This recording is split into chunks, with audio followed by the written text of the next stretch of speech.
Question 1.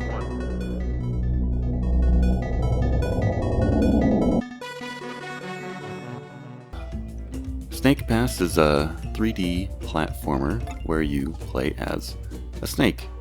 Let's go ahead and let's start from a new game. Arcade mode unlocked, yada yada yada. Let's just go ahead and start with the first level.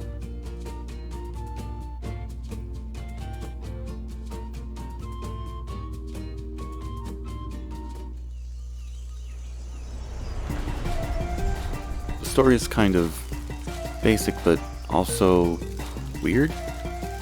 Basically there are these mystic item token things that you need to collect in order to open up paths to the next level, where you just get teleported, and there's some weird creature around that's sort of following you, sort of not. You don't find out what it is until the very end. Yeah, there's no spoken dialogue, but there's these text boxes that advance at their own pace, so if you can't read it fast enough, well, too bad, I guess. Yeah, the interesting thing about this game is its control scheme. You basically hold R2 or right trigger to move forward, and then use the control stick to simply move your direction, or steer would be more accurate, how you go. Now, if you simply hold the right trigger in a single direction, you won't go very fast, or maybe you won't even move at all. But if you wind yourself like a snake, then that gets you to move fast. And collecting these little blue orb things is not necessary. It's completely optional to do, but if you want to be a completionist, you can of course go for them.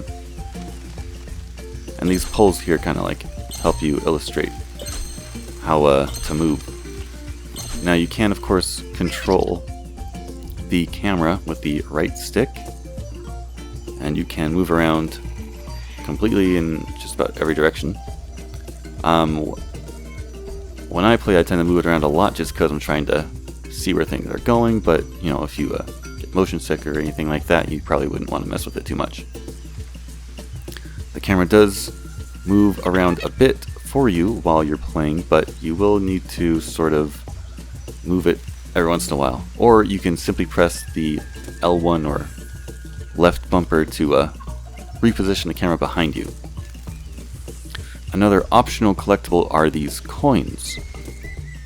These are kind of set aside, usually in more difficult places to find or difficult places to reach. And you can, as the game is trying to tell me, press A to simply lift your head.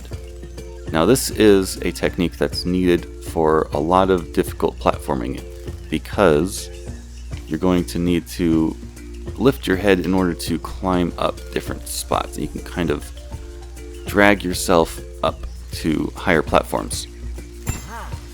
Now I'm going to get like everything in this first level just to show you how everything is done, because there are a lot of hidden places. Like that coin down there, that one is hidden. And the way that you climb a lot of things that are hard to reach and out of the way is that you kind of wrap yourself around objects that you don't fall. And that bird will seemingly get in the way of the camera a lot. Now, something you have to be careful of when climbing, of course, is that your tail will sort of unravel on its own from time to time. And you've got a few ways you can deal with that. One is to simply keep moving so that your tail doesn't ever drag you down.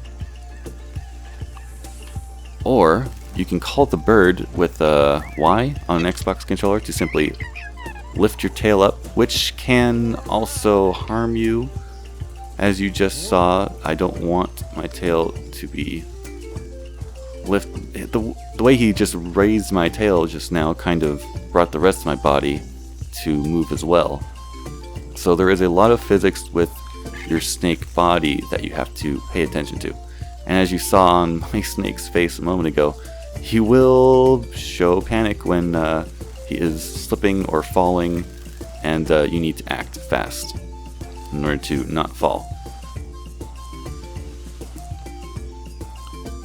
And again, this is just wrapping yourself around things to keep your weight up, to make sure that you don't fall, because your body will just unravel at key points.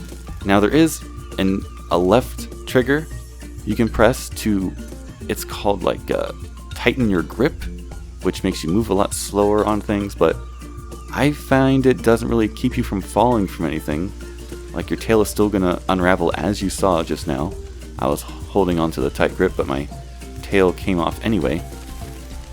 So yeah, I didn't find the tight grip really useful at all in the entire game. In fact, usually messed me up if I tried to use it. Let's climb these stairs here. This is a checkpoint, so if I die or something, I'll simply return here. Now we can see the physics in this game. Your, I guess, gravity is kind of subdued here. You don't fall super fast, because as you can see right here, like, I'm not falling to the ground instantly. I'm kind of floating down, if that makes sense. And also, I guess I should just take the time to note the penalty for death, per se, is simply going back to the last checkpoint. And any progress made after the last checkpoint is not saved. So really, the checkpoints are, they save the state of your progress at that point, and if you fall to your doom for some reason, you return to the checkpoint with whatever you had at that time.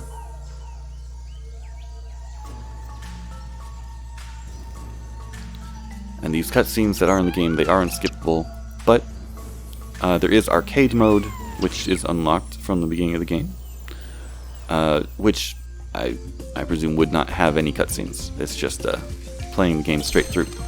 But of course, if it's your first time playing, you probably want to play through with the cutscenes, just, you know, to get what the story is. And collecting all the blue orbs again is completely optional. It just shows you, like, what is in the game. There are 2 coins to get left, and it's really just for completion.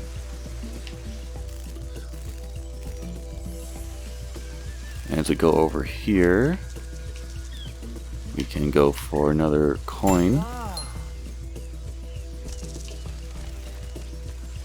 And then, ordinarily, in every other level, there's going to be these 3 jewels to collect. In this first level only, it's just the one, just to get used to what the game's like.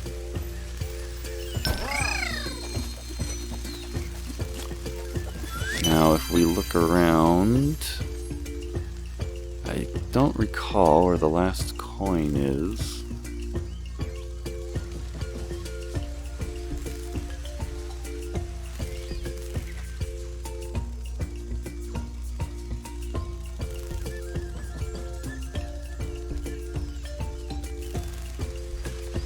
But maybe... I mean, I guess if I can't find it, we can't find it. No point in taking too much time out of the way to locate it. But yeah, that's basically how each level works. Is you gotta find the 3 crystal jewel things. The blue orbs kind of guide you along the path to where to go, but collecting them is completely optional. Same with the coins. Although the coins are fewer in number, they are usually placed in harder to reach locations, or are at least hidden from you, as the blue orbs are more out in the open, easier to collect.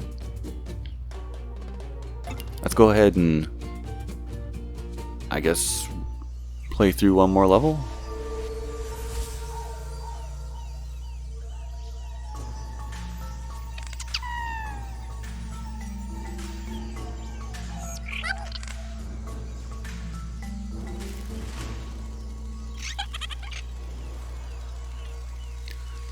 Something I do want to note about the slithering mechanics that I don't particularly enjoy is how your head is not the driving force.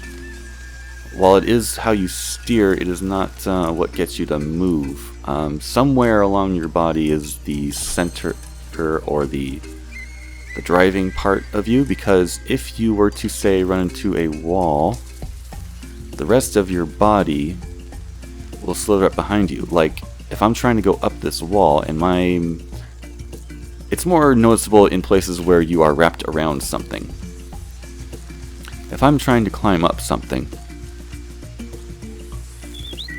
oh boy, he's got to tell me how to do it.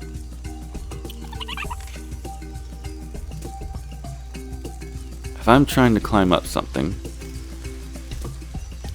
and I'm, say, wrapped around already, let's wrap ourselves around this. Oops. Just kind of like let your head drop, move forward, lift it up, come back. Now if I'm trying to climb something, and I'm not making any progress, my body's going to unwind. That was not a good example because I climbed it too well. But if I wrap around,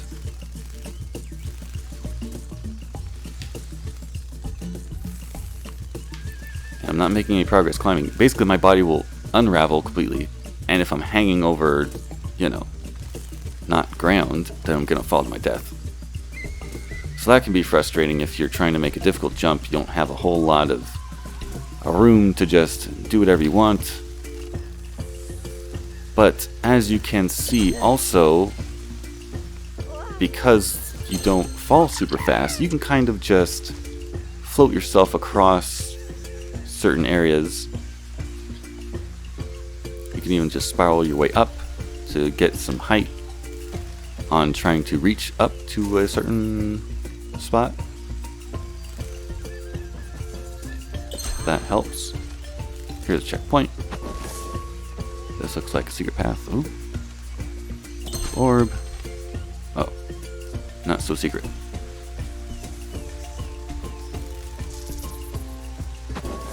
Another checkpoint. So yeah, you can re-hit checkpoints if you just want to save whatever you've collected and don't want to lose it if you're going to attempt a difficult climb or something. Yeah, we need all 3 keystones, and I don't think I've gotten any yet.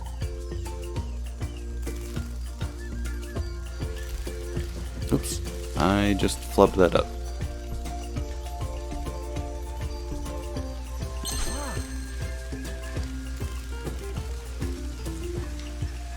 And I guess a mistake I say is to always be moving. Like, don't always hold the trigger down like that.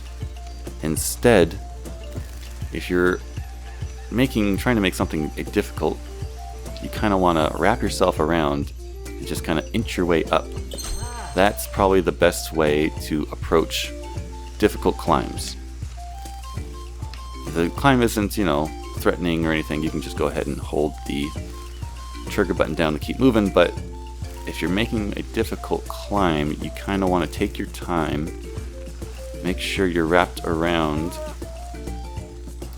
properly, and make your way up slowly. Whoops. Oh, see, look, if I am holding down the trigger, my body will just fall off that cliff. If I'm holding down the trigger right this, like, my body will just fall off. So even if your head isn't moving, your whole body could still be moving if you keep holding the trigger button down, which is why you don't want to hold it down carelessly.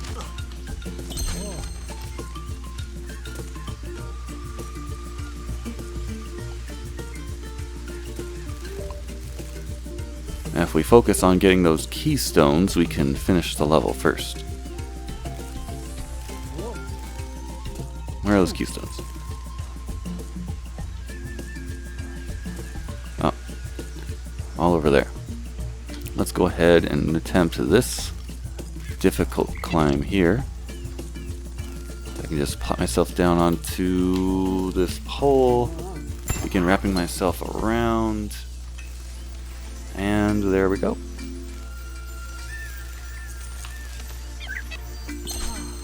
And of course, being able to move around as the snake quickly is sort of something you just have to learn by playing through the game. I remember the first time I played this, I tried to get that coin that we just got over there, and I fell to my death a couple times. I couldn't get myself to wrap around properly. And I'm trying to get myself up this cliff here. It's not working for me. But let's go after that keystone. Tried to quickly get to it, but the dialog box cut off my control. If we slowly take our time to get up there. Of course, you can't always slowly take your time if you are in a position where you don't have a lot of space to grab onto things. Then you have to take some risks to get yourself out there. And then there is water in the game, and there is underwater sections in the game. There is no breath meter or anything. You don't have to worry about running out of breath. And then you can swim by going up and down in the water. So water is not a obstacle per se. It's more of a just another space in the game to control. Go ahead and grab this. Oh, my head is pointing that way.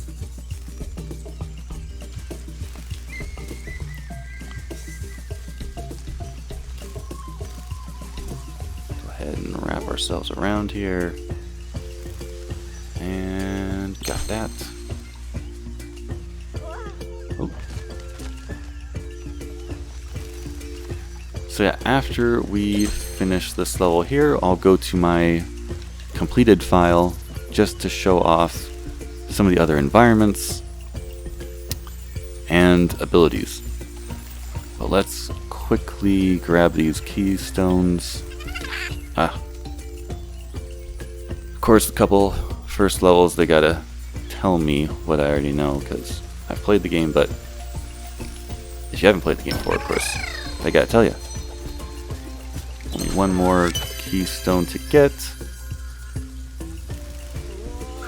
Oh, the text box is stopping me from controlling myself where I had made that jump. Because the text box popped up, it took away my control, so I couldn't complete the jump. And I just fell. Let's go ahead and grab that coin since it's right there. We got all the keystones.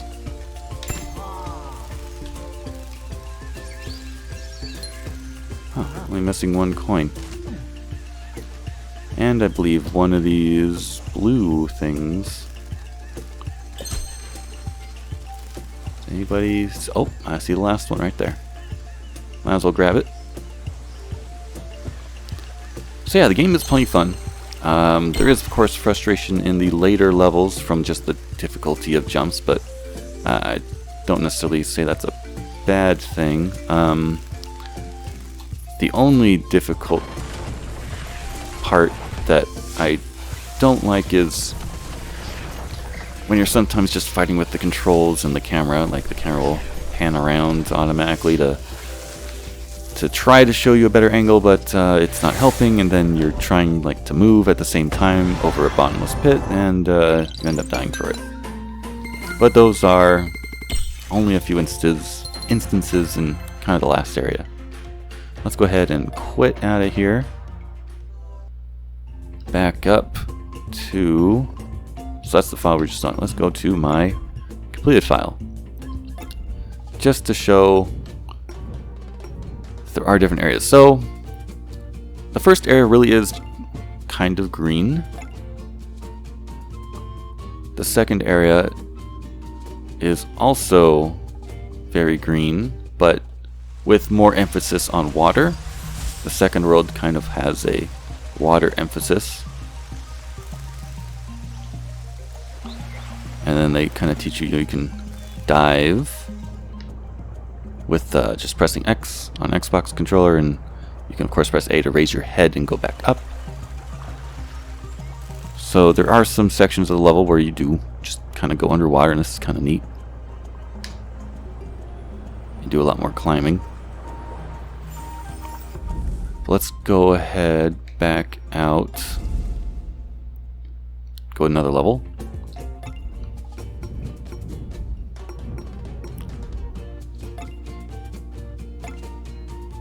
Third world is a volcano-like area. This is probably the most unique world environment in the game because it's the only one where the color scheme really changes. Yeah, so you got lava you do have to worry about. The game also does have a bunch of like switches where you just kind of like have to wrap yourself around them to turn them, or even like a regular switch where you just have to wrap yourself around it and like pull the lever. If I get up here, I can show you the other lever. Here's like a lever where I could just kind of like pull myself on top of it.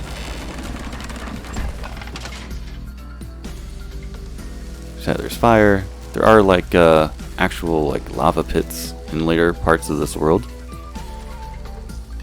As you go around, you get more bottomless pits, and kind of these bamboo poles are kind of the mainstay of the game, where you pretty much have them everywhere to traverse. So yeah, you can see around different parts of the environment, and if you do just sit around in one spot, your body will unravel on its own if it feels like it. Let's go ahead and check out the last world. So yeah, there are 4 worlds with 4 levels each.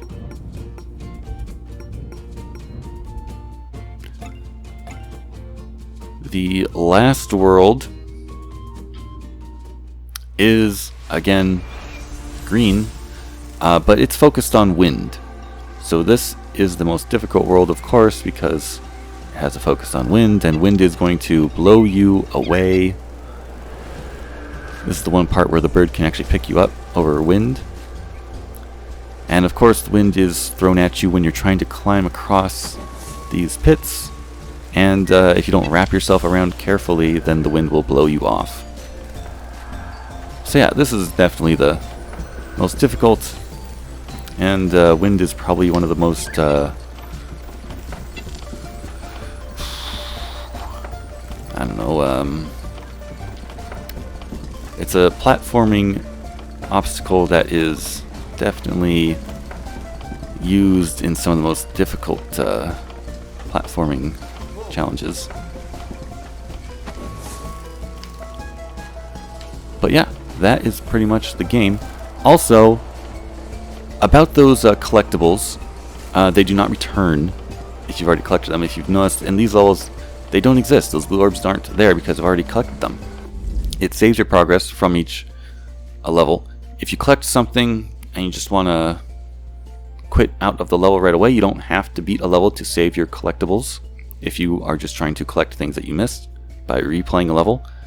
And then when you beat the game, I wouldn't emphasize trying to get everything in one run, because when you beat the game, you unlock your snake sight, which highlights collectibles in the area. You can see like through objects to see where collectibles are if you're trying to find them.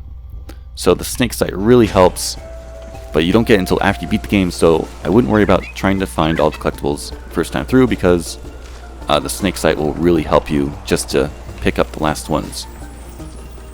But yeah, that is pretty much the game. Oh yeah, one last thing is you can change the controls to a quote easy version, but I don't recommend it. What this does is it removes the trigger of moving you forward, and you just simply move how you want with the control stick.